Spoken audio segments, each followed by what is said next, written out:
Good evening. My name is Kevin Soderberg. I'm from Laramie, Wyoming, and this is my question to President Obama.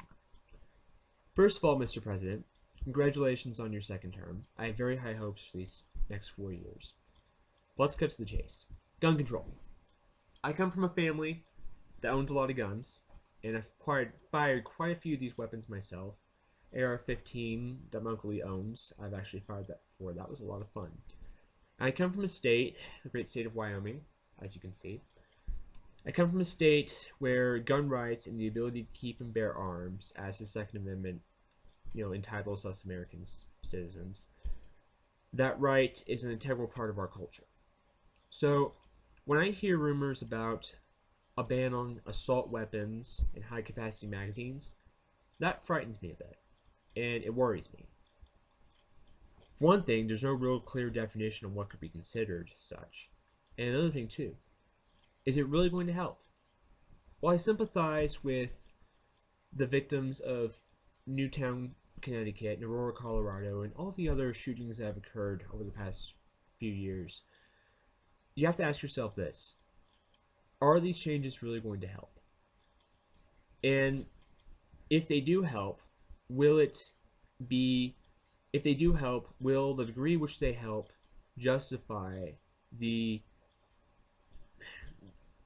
restrictions and the violations of liberties imposed upon legal, upstanding citizens of the United States who happen to own weapons that would fall under such a ban, such as my family with our AR-15? I personally feel that this is not just a Second Amendment issue, it's also a Fourth Amendment issue. The Fourth Amendment of the Constitution prevents the government from the unlawful seizure of personal property, which, in this case, would be considered a gun, an AR-15, if said gun was bought and paid for properly by an individual who is an outstanding citizen of the United States and who has who has so far not done anything that would compromise their right to own a weapon, such as being being convicted of a crime or being institutionalized.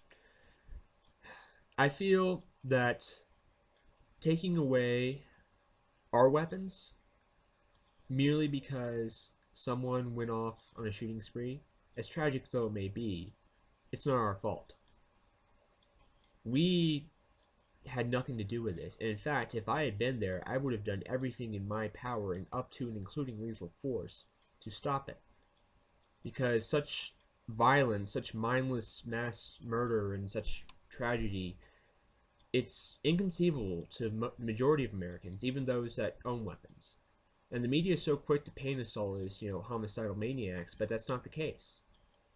We're like everyone else down the block. We just like shooting guns. But even though we like shooting guns, we don't want to learn how to shoot them just so we can go out and kill people. I mean, I for one don't think I could psychologically take the anguish of knowing I took someone's life unless it was a situation where I had zero choice. It was either them or myself or one of my loved ones. The only time I could ever pull the trigger would probably be in self-defense or defense of someone I love. But even then, it would still have a heavy toll on my conscience, because I'm taking someone's future away from them. Now, there are those who do not share this view. There are those who believe that there are those who would take people's lives and they would not feel anything, or worse, they would take a sadistic pleasure in doing so. But that's not me, and that's not the majority of Americans who own guns and who own assault rifles.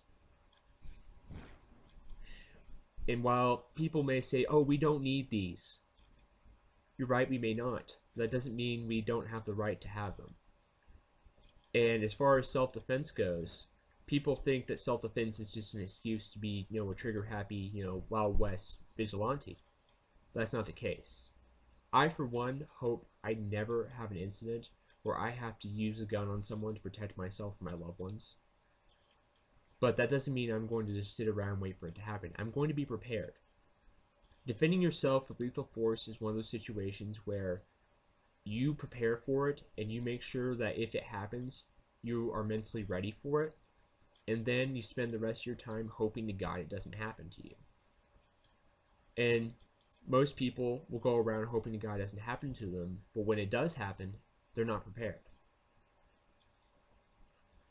Well, I'm getting off topic, but basically my question to you, Mr. President, is what do you feel is the right choice of action to make that would keep guns out of the hands of these lunatics that would take the lives of others so callously, yet at the same time not infringe the rights of others who may not need these weapons, but they're still our property, we own them, and we have a right to own them, and that's all we ask, is to own them. We're not wanting to go out and use them on the street. We actually really hope that we never have to, but we want to be prepared in case we have to. And that's why I own a gun, and that's why my family owns guns, and that's why everyone else in America owns guns. So my question to you, Mr. President, is how are you going to keep our rights from being infringed while preventing the next Newtown or the next Aurora? It's a difficult decision, but I really want to hear your take on it. I'm sure the rest of America does as well. Thank you. Have a good night.